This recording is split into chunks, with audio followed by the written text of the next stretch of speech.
Are you ready to ditch your excuses and finally overcome your fear of public speaking? Then stay tuned today on Moxie Talk. I am going to unpack my 3 favorite mantras and mindset techniques to help you overcome your fear of public speaking.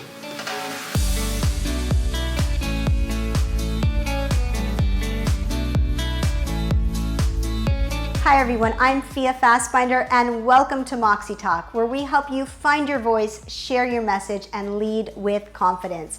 Today we are talking about the dreaded fear of public speaking and how to overcome it. But before we do, if you're watching me on YouTube, please make sure to hit that alert button so you get notified of all of the new content I put out. And if you like this video, please make sure to share it or like it and subscribe to our channel. I want to start this video with a bit about my story because I think it will shed some light on how I began to form mantras and mindset techniques and what I'm going to share with you today. In general, I think that most people want to hide their failures and their mistakes for fear of how other people will judge them. But for me, the very thing that brought me the most shame in my life, that very public failure on a Broadway stage, ended up being what inspired me to found Moxie Institute and help bring others out of their shame and walk towards their fear so they can accomplish some big things in their life. But if I had hidden that failure on that stage, I definitely wouldn't be here to serve people who want to face their fears and bring light to their failures on their journey to finding confidence and purpose. So the seeds for these 3 mantras and their corresponding techniques were really born out of my attempts to dust myself off and get back up on that stage after a pretty bad fall. And I've honed them over the past decade through coaching and training thousands of Moxie clients and training our trainers to coach thousands more Moxie clients. So I hope that these mantras help you find the courage to ditch your excuses in the new year and finally face your fear of public speaking. Mantra number 1 is showing up is the hardest part. It's true of most things in life, and it's definitely true of overcoming fear of public speaking.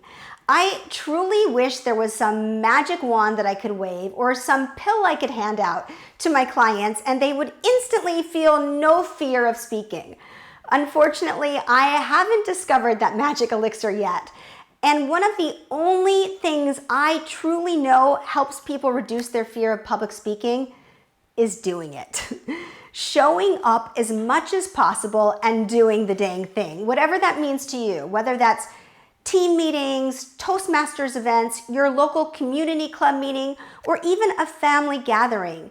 Showing up to speak is truly the hardest part because we are defying all of those voices in our head that tell us not to do it.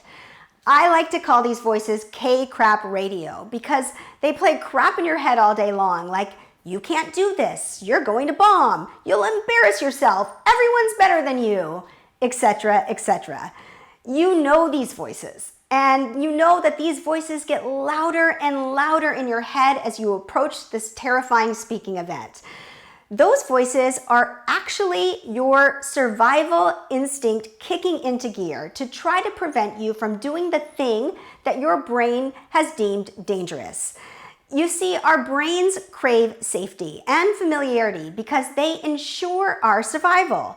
And our brain hasn't learned in 2 million plus years that there is a difference between real fear, like being attacked by a saber-toothed tiger, and imagined fear, like speaking up at a meeting. And so when our brain senses danger, it starts firing off all of these warning signals in the form of negative self-talk to try to prevent you from basically dying.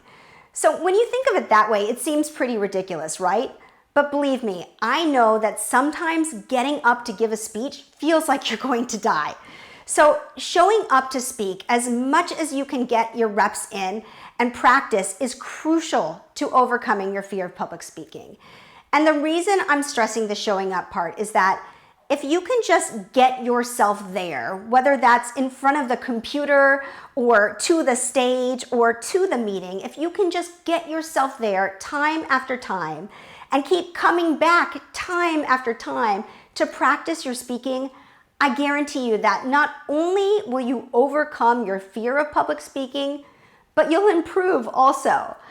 I know from years of experience, both personally and with clients, that there really is a limited amount of time that you can deliver horrible talks. I promise you that public speaking is a skill more than a talent. You can only be horrible at it so much of the time if you put in the work and you want to improve and you seek feedback. You will eventually become better. So if you show up with the goal to improve little by little every time, you will. The problem is that most people have a traumatic speaking experience and they quit. They don't ever do it again. And that is such a shame, because the only way to get better at public speaking and overcome your fear of public speaking is to speak in public. The only way out is through. And showing up is really, truly the hardest part of getting through it. Mantra number 2 is feel the fear and do it anyway. What do I mean by that? I mean sitting down with your fear, taking a good hard look at it, questioning it, interrogating it, and then staying your ground and not running away. What is this fear really about? Sometimes I describe fear as your overprotective friend whose intentions are good, but their commentary is not only unnecessary, but it's not helpful. This is fear. I touched on this earlier, but our fight or flight mechanism is really an ancient leftover technique from our caveman or cavewoman days to keep us alive. But the problem is that most of our fears these days won't kill us, even if it feels like it. So all that chatter in our head about the speaking event is not relevant, not helpful, and honestly, not even valid. These days, I've been thinking of fear as that overprotective friend who also gaslights you, because this fear tells you that you're crazy for getting up to speak in public, that it's the worst idea ever, that most of us are going to bomb. But I think we know deep down inside that we're not crazy for wanting to speak in public. And it's probably a great idea for career development, brand recognition, the list goes on and on. So the only way to not let fear get the best of us and stop us from getting up to speak in public is to really unpack that fear. Realize that that fear does not have the power to stop us from doing the thing that we're scared to do, and that it's entirely possible to be scared and still perform. The problem is that most of us make our fear of public speaking into this crazy green-eyed monster under the bed, and we never turn on the lights or lift up the covers and take a good, hard look at that green-eyed monster. Once you do this, you can say to your fear, I see you, I acknowledge you, but I'm not going to let you stop me. You may shake and shiver through this entire first speech, but you're going to do it. And every time you do it, that green-eyed monster gets smaller and smaller and less powerful. I'm sure you've heard the statistic that more people are afraid of speaking in public than of dying, and the joke that at a funeral, more people would rather be in the casket than delivering the eulogy. If your brain tells you that it would rather be dead than embarrassed, then that's when you know your brain isn't working for you.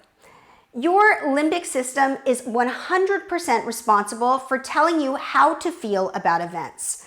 So once you realize that your mind is not always working with you and doesn't have the same rules of engagement that you do, then you can start to bend those rules. And you can say to your brain, no, when we feel this fear, we do not run away. We run towards.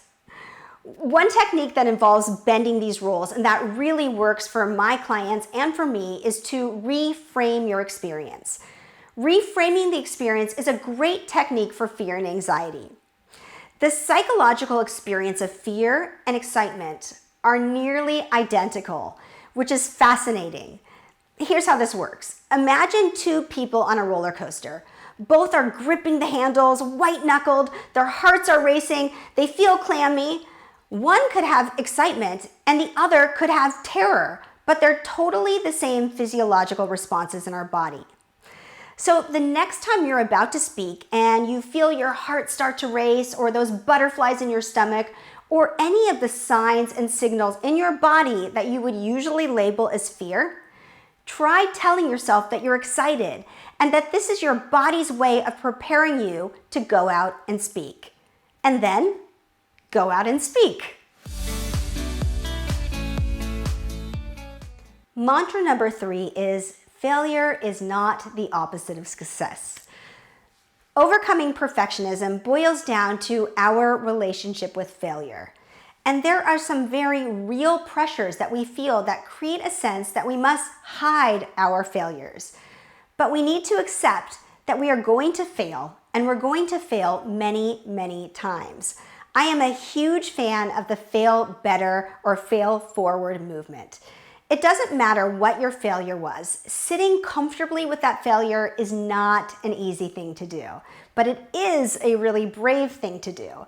And it's so crucial that we're able to accept and embrace our failures. If we can get that right, then these sort of issues about failure will literally fade away. And then you'll begin to see that you can still have really high standards and you can still shoot for really high goals, but you can do it without measuring your self-worth by your success, and instead measuring your self-worth by your efforts. I tell my clients that they cannot allow their failures to sit. They have to squash it with the iron fist of redemption, and they have to recycle it into growth. Fear and anxiety about public speaking really is experiencing the failure in advance. It's not when something actually goes wrong, but instead it's imagining that something did. And I truly think that what's more uncomfortable than the failure you may experience is the regret you'll feel if you don't even try. I recently heard an interview with one of the NASA team members responsible for launching the first rocket ship into outer space. He said that they had to get enough momentum to break the barrier of gravitational pull to launch into space. And for years, the rocket ship would just fall back down to Earth. But despite that, there was joy in the challenge. And because of that, they didn't get defeated by all of the failures along the way. And I see this as a metaphor for doing anything difficult and anything great, like overcoming your fear of public speaking. You need momentum to push you through some really difficult times and to launch yourself into space. And you need to accept that you will fall down. But if you attach your joy and self-worth to the challenge, not the result, then the efforts become fulfilling. And even when you do crash back down to earth, which you will, if you keep showing up, and if it didn't go according to plan, you keep showing up, you truly eventually will break through that barrier. So there you go, my 3 favorite mantras that I hope will help you turn your doubt into determination this year. Ultimately, your success is less about how close you've come to perfection and more about how far you've come and what barriers you've overcome to get there. So I hope you liked this video. If you do, please make sure to share it, like it, subscribe to our channel, and check out moxieinstitute.com to see more about how we train people to overcome fear of public speaking. Until next time, make sure to live brilliantly, lead boldly, and speak with Moxie.